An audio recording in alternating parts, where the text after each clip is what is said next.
नमस्कार दोस्तों, स्वागत है आप सबका एक बार फिर आपके अपने YouTube चैनल भृगु एस्ट्रो में।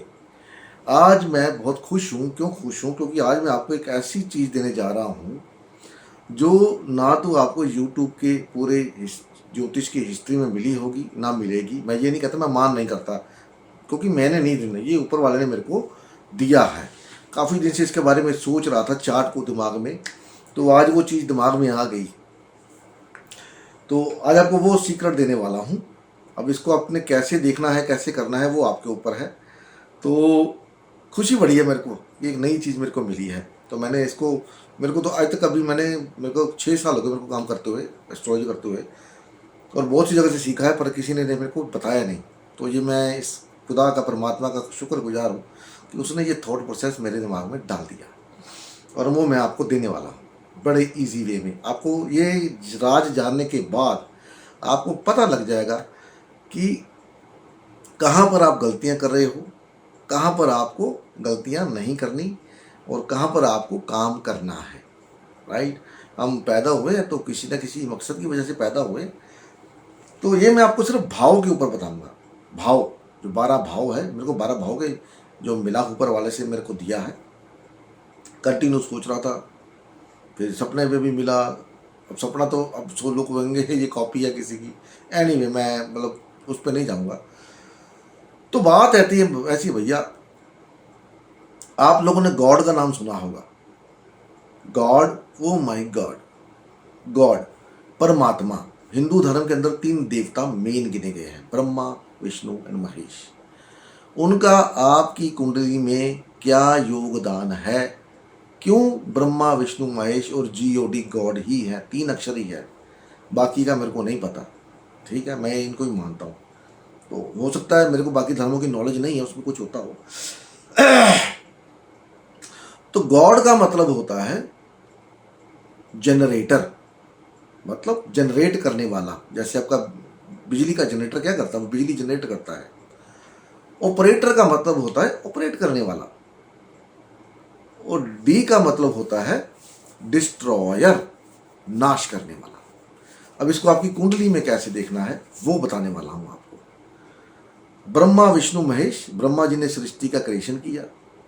विष्णु जी, नारायण जी इस सृष्टि का पालनहार करते हैं, पालन पोषण करते हैं, उनको पालनहार बोला जाता है। और महादेव शिव शंभो, उनको संहारक बोला जाता है। तो ये आपकी कुंडली का एक सीक्रेट कैसे देखेंगे, चलिए।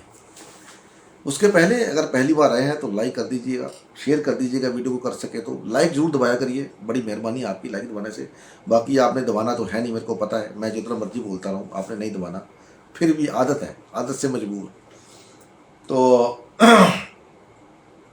ब्रह्मा आपकी कुंडली का पहला घर। क्योंकि आप क्यों पैदा हुए हो? किसी काम के लिए पैदा हुए, कुछ ना कुछ तो करना है आपको, जनरेट, क्रिएट करना है, जनरेट करना है। तो पहला घर जनरेटर मतलब ब्रह्मा। दूसरा घर ऑपरेटर मतलब पालनहार। आपकी फैमिली होती है तो आपकी ड्यूटी बनती है कि आपको अपनी फैमिली का पालन पोषण करना है, उनका फाइनेंस, फूड का मैनेजमेंट करना है। भगवान Vishnu in the second house. Destroyer in the third house. वहां पर क्या है? आर्द्रा नक्षत्र। आर्द्रा नक्षत्र किसका है? डिस्ट्रॉय करने का। और महादेव को वो घर दिया गया है, तीसरा घर। तीसरा घर क्या है? तीसरे घर से क्या करते हो? ये आपके ऊपर है कि आप तीसरे घर से, अपनी वाणी से आप अपने करियर को बनाते हो या लोगों से बिगाड़ते हो। आपका थॉट प्रोसेस कैसा है? नेगेटिव है या पॉजिटिव है? नेगेटिव है तो बिगाड़ रहे हो, ये आपके हाथ में है। ये ब्रह्मा, विष्णु, महेश के हाथ में नहीं है, ये आपके हाथ में है, आप क्या करने वाले हो। तो थर्ड हाउस को इसलिए बहुत ज़्यादा सिग्निफिकेंस दी गई है, क्योंकि 8वें से 8वां भी है। आपके बोलने की वजह से आपकी लाइफ में ट्रांसफॉर्मेशन आती है। अगर अच्छा बोलते हैं तो इज्जत-मान मिलता है, तरक्की मिलती है। बुरा बोलते हैं तो लोग आपका नाम बदनाम करते हैं। थर्ड हाउस नाम का है। अब आपने अपना नाम बदनाम करना है या नाम को रोशन करना है, वो आपके हाथ में है। नंबर 4 ब्रह्मा। क्या ब्रह्मा? 4 क्या है? आपकी मदर का हाउस है। आप अपने लिए घर लेते हैं, गाड़ी लेते हैं, कुछ ना कुछ तो लिया, जनरेट किया ना, अपने पैसा जनरेट किया। मून का है, मून क्या है? Liquid cash. 4th house Brahma. Ji again. 5th house operator. क्यों ऑपरेटर? 5th हाउस में आपको सीट मिलती है। सीट मिलके क्या करते हैं? नॉलेज मिलती है। नॉलेज के दम पे सीट मिलती है।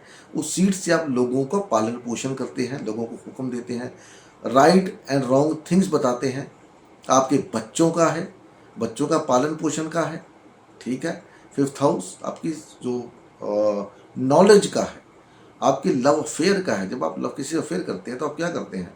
किसी को सुकून दे रहे हैं, भले वो थोड़े समय के लिए। आज का अफेयर की बात और है। तो 5th हाउस ऐसे काम करेगा विष्णु की तरह, भगवान Vishnu. 6th house is the again Mahadev. Destruction. किसकी डिस्ट्रक्शन? एनिमीज की, आपकी रोग रिपू ऋण की। वो आपके ऊपर डिपेंड है कि आप उसको कितना मैनेज कर सकते हैं। 6th house of destruction, Mahadev, God, destroyer. 7th house again Brahma. क्यों? आपकी शादी क्यों होती है? ताकि आप अपनी लीनेज को आगे बढ़ा सके, राइट, बिजनेस कर सके। 7वां हाउस पार्टनरशिप का भी है, पार्टनरशिप करके आगे बढ़ सके। कुछ ना कुछ पार्टनरशिप करेंगे, कुछ ना कुछ तो बनाएंगे ना, कुछ ना कुछ तो करेंगे। तो 7वां घर जनरेटर है। 8वां घर क्या है? ऑपरेटर, यानी कि भगवान विष्णु। क्यों विष्णु? 8वां घर किसका है? लॉस का है। 8वां घर किसका है? इनहेरिटेंस का है। इनहेरिटेंस किसके लिए बनाते हैं? आपका जो घर है, प्रॉपर्टी है, बिजनेस है, किसके लिए है? आपके बच्चों के लिए, आपकी फैमिली के लिए। आपके जाने के बाद वो उसको संभालें। तो क्या हो गया? आप पालनहार बन गए, वहां पर पालन पोषण कर रहे हैं 8वें घर में। तो विष्णु का है।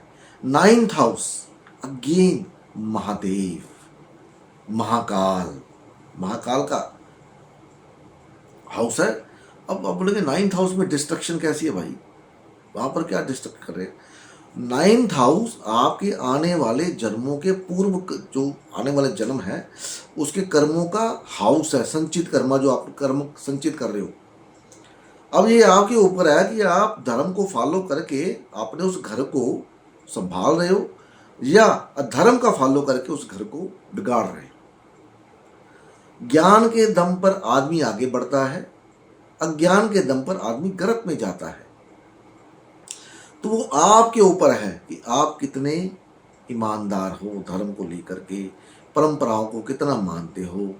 9वां घर डिस्ट्रक्शन। आपका भाग्य आपके हाथ में। कर्म अच्छे हैं तो भाग्य अच्छा, कर्म खराब है तो फिर भाग्य क्या करेगा भैया। उसके बाद 10वां हाउस अगेन ब्रह्मा। क्यों ब्रह्मा भाई? क्यों गॉड? कर्म करने जाते हैं, कुछ तो कुछ वहां पर करते हैं ना। आपको एक स्पेसिफिक जॉब दी जाती है, कुर्सी दी जाती है, आपका ये काम है, क्योंकि आप इसी के लिए पैदा हुए हैं। जनरेटर वहां पर जनरेट कर रहे हैं, अपने कर्मों को जनरेट कर रहे हैं। आपका जो कर्म स्थान है 10वां घर, आपके कर्म कैसे हैं? आपके कर्मों की वजह से 11वां घर ऑपरेटर बनेगा। क्या होता है 11वां घर? इनकम। वो इनकम कहाँ स्पेंड होती है? आपकी फैमिली पे, आपके बच्चों पे, आपके यार दोस्त पे, आपके अम्यूजमेंट पे। अपने आप पे खर्च कर रहे हैं तो आप अपना पालन पोषण कर रहे हैं, वहां पर खर्च कर रहे हैं। तो 11वां घर क्या बन गया? भगवान विष्णु पालनहार हैं वहां पर। आप, हो सकता है आपकी वजह से कई दोस्तों को फायदा होता हो सकता है आपके काम की वजह से आपके जो डीलर, जो आपके साथ जुड़े हुए हैं, आपके क्लाइंट आपसे माल लेते हैं, आप उनको माल देते हो तो वो माल आगे उस महंगे दाम पे बेचते हैं या किसी बढ़ा के दाम पे बेचते हैं। तो आप उनके लिए जनरेट कर रहे हो। क्या जनरेट कर रहे हो? पालन पोषण के लिए पैसा, पैसा जनरेट कर रहे हो, है कि नहीं? झूठ हो तो बता देना मेरे को, मैं कहाँ गलत हूँ। 12वां घर अगेन डिस्ट्रक्शन, महादेव, ब्रह्मा ना, डिस्ट्रक्शन डी, महादेव, महाकाल।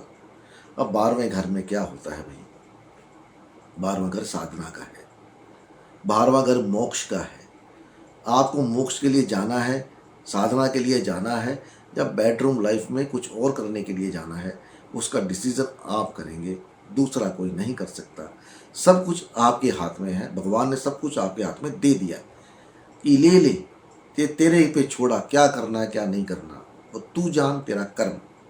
10वां घर, the most significant house in astrology, 10th house.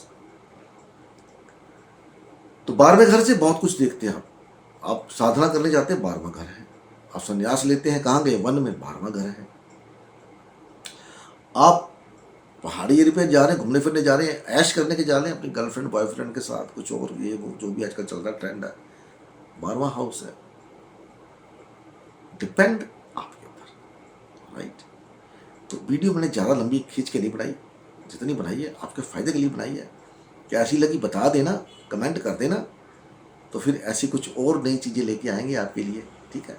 तो मिलते हैं अगली वीडियो में, तब तक के लिए नमस्कार। भगवान आप सबका भला करे।